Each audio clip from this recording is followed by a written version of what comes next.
في جنة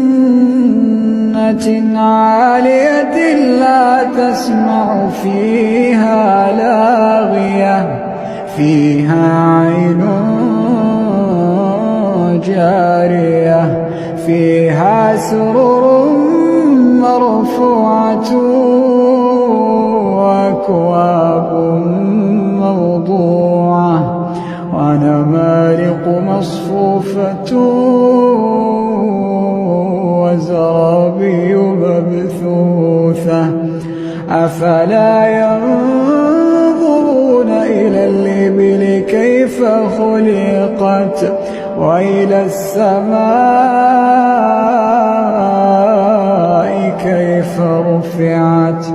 وإلى الجبال كيف نصبت وإلى الأرض كيف سطحت فذكر